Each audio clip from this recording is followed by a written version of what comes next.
सिंह जी के पक्ष में नहीं आई। गुर्जर समाज आप लोगों के साथ है, लेकिन जिन लोगों को हमने सदन में भेजा, चाहे लोकसभा भेजा, चाहे विधानसभा भेजा, चाहे उन्होंने प्रोग्राम हमारे विधायक जी के साथ करे, उनकी एक आवाज तक किसी तरीके से फेसबुक तक भी नहीं है। वैसे तो आने की कोई हिम्मत है।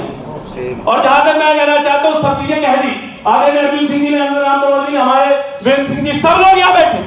मैं तो एक बात कहना चाहता हूँ, वास्तव में अभी भाई कह रहे थे कि ईडी किसकी है, ईडी उसकी अच्छी सरकार है, लेकिन तकलीफ इस बात की है, सोचना पड़ेगा। मैं आपको भाषणबाजी नहीं कह रहा, अब तक की फिर मेरे पे सवाल होंगे, लेकिन मैं कहना चाहता हूं सबसे छोटी उम्र का आदमी हूं, 2014 से लेकर के 2025 है। बताओ मेरे समाज के लोग या सर्व समाज के लोग बैठे हैं, अगर भारतीय जनता पार्टी को 90% वोट मेरे समाज ने किसी भी राज्य में अगर ना दिया हो तो हाथ खड़े करके बता दो। 90% मेरे सहारनपुर में, मेरे उत्तर प्रदेश में बड़े बड़े घराने, गुर्जरों के बड़े बड़े घराने विधानसभा से वंचित हैं, बड़े बड़े पदों से वंचित हैं। सहारनपुर जैसा जिला, किसी भी एक भी पार्टी का, मैं भी किसी दल में राजनीति करता, किसी एक पार्टी का जिला अध्यक्ष ऐसा नहीं है जो गुर्जर समाज से। ये हालत हमारी हो, और चाहे उत्तराखंड का मामला हो, चाहे नंदकिशोर जी का मामला हो, चाहे यहाँ का मामला हो, स्थिति ये नहीं है। जब धर्म सिंह छोकर जैसे हर तरीके से मजबूत आदमी के साथ ही घटना होकर के और वीडियो वायरल किया जाता है, तो देखना सोचना कि उत्तराखंड हो, चाहे हरियाणा हो, चाहे मध्य प्रदेश हो, चाहे सहारनपुर हो, कहीं भी हो, दिल्ली हो, हमारे नौजवान साथियों के साथ, और एक जो हमारा बड़ा बुजुर्ग पगड़ी लगा करके नॉर्मल साथी जाने का काम करता है दफ्तरों में, उसके साथ क्या व्यवहार होता है। और आज दिक्कत क्या है, आज हमारे साथ दिक्कत क्या है, सुझाव नहीं है मेरा।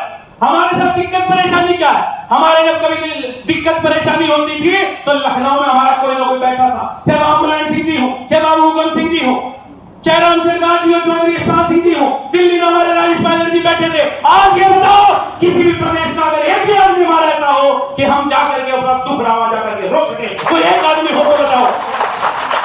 वो किसी भी दल में रहे, चौधरी यशपाल सिंह जी किसी भी दल में रहे, बाबू हुकम सिंह जी किसी भी दल में रहे, बाबू नारायण सिंह जी किसी भी दल में रहे, कोई किसी भी दल में रहा। और आज वीरेंद्र सिंह जी भी हमारे ये छोकर साहब है, चाहे किसी भी दल में रहे, लेकिन ईमानदारी से बताइए कि जाकर के अपनी समाज का आदमी किसी ना किसी को पकड़ करके उसको जाकर के अपना काम कराने का काम करता था। और शायद हमारा कोई ऐसा दिल्ली में होता, शायद हमारा कोई दिल्ली में ऐसा बैठा होता जो मोदी को, जो अमित शाह को, जो केंद्र के मंत्रियों को जाकर के कह देता कि अगर ईडी के उस कर्मचारी को उसका इलाज ना हुआ और उससे जो भी कार्रवाई समाचार अगर नहीं हुई तो गुर्जर समाज ईट से ईट बनाने का काम कर देगा। लेकिन हमें कमजोरी है वास्तव में। चौसा बैठे, बाबा जी बैठे, समाज से ब्राह्मण समाज के लोग बैठे। अभी हमारे महंपाल जी कह रहे थे रसूलपुर वाले हमारे अध्यक्ष जी, एक रात पहले किसी ने पगड़ी का हाथ लगा दिया और एक रात पहले लाइव वायरस, और ये काम है फोन नहीं करने का किसी को, मुजफ्फरनगर की रेल बना के अगले ये सीखने की जरूरत है। लोग यह गुजर गांव में तीसरी पंचायत, ज्यादा बहुत कहूंगा तो बहुत कुछ हो जाएगा। अरे हमारा समाज जहां हार कर भी मंत्री बनते थे, क्या हमारे समाज की औकात हैसियत इतनी रहेगी कि 5-5 राज्यों में सरकार बनी है? पिताजी एक भी राज्य में तुम्हारा एक कैबिनेट मिनिस्टर इस सरकार ने नहीं बनाया, ये हैसियत गुजर समाज की याद कर दी। और जब कैबिनेट में नहीं हो रहे, तुम्हारे बच्चों को नौकरियां कौन देगा, तुम्हारी बात कौन रखेगा, तुम्हारी सड़कें कौन देगा, तुम्हारे गुजर भवन के लिए काम कौन करेगा, तुम्हारे बच्चों के सबसे जरूरी शिक्षा और सबसे जरूरी अगर रोजगार है तो कौन देने का काम करेगा? आज ये चिंतन करने का विषय है। और ज्यादा ना कहते हुए मैं सिर्फ इतना कहना चाहता हूं, जब भारतीय जनता पार्टी के मेरे बड़े नौजवान साथी बैठे, आदरणीय चेयरमैन साहब, सभी लोग बैठे, और वास्तव में जो जिस दल का होता है उसको तकलीफ भी होती है। मेरा एक सुझाव है कि जितने लोग हमारे बड़े बुजुर्ग भारतीय जनता पार्टी में काम कर रहे हैं, वो अलग से एक कमेटी बनाए और प्रदेश से लेकर के केंद्र तक के, चाहे वो खट्टर हो, चाहे वो करतार सिंह हो, हमारे ऐसा नहीं भाजपा को, यानी केवल भारतीय जनता पार्टी के लोग अलग से एक कमेटी बनाए और जाकर के कहे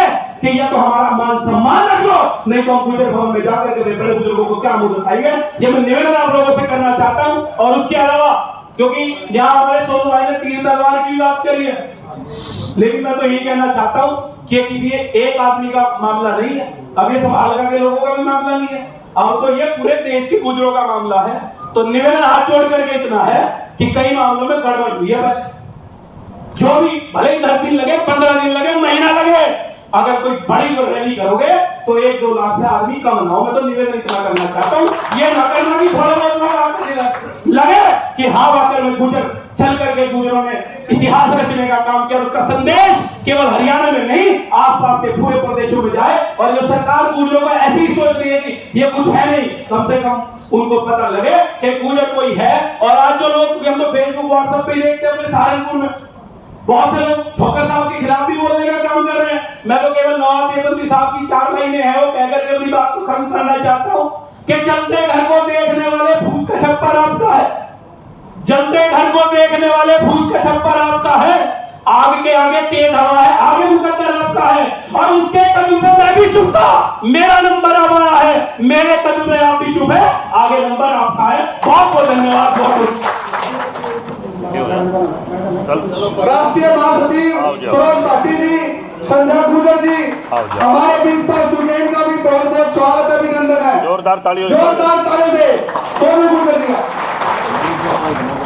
अब मैं निवेदन करूंगा,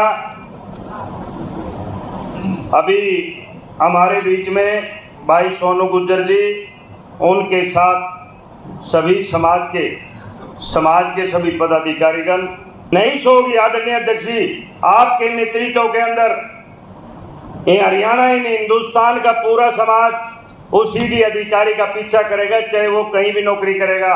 और हम मांग करते हैं आज इस पानीपत की धरती से, जब तक वो अधिकारी के खिलाफ FIR और जब तक उसकी नौकरी बर्खास्त ना हो जाए, तब तक ये आंदोलन जारी रखें। प्रधान जी से मेरी हाथ जोड़कर प्रार्थना है और हम आपका पूरा साथ देंगे।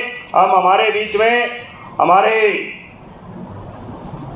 राष्ट्रीय गुर्जर महासमिति के उपाध्यक्ष, समन्वय समिति के, और इन्होंने हमारे प्रधान चौधरी अर्जुन सिंह जी, पूर्व MLA ने, अभी कहीं शायद मेरा अंदाजा प्रधान जी कहीं जाने की बात तो नहीं है जो आपने इशारा करा बोलने के लिए मेरे से। नहीं, अगर बोल के तो जाओ तो फिर आपका तो नंबर अभी बहुत लास्ट में है, तो आपसे प्रार्थना है। अच्छा, महामंडलेश्वर जी भी आए हुए हैं। अभी एक मिनट, अभी हमारे बीच में हमारे प्रधान जी महामंडलेश्वर जी भी यहाँ आए हुए हैं सोनू गुर्जर जी के साथ। अब मैं निवेदन करूंगा, एक मिनट ठहरो। हमारे बीच में ब्राह्मण महासभा के प्रधान हमारे भाई छोटे परम आदरणीय रतन शर्मा जी, राम रतन शर्मा जी, वो आए और अपने विचार रखे। हमारे बीच में मेलपाल चौहान जी, भारतीय किसान यूनियन के उपाध्यक्ष, आगे आए प्रधान जी आगे।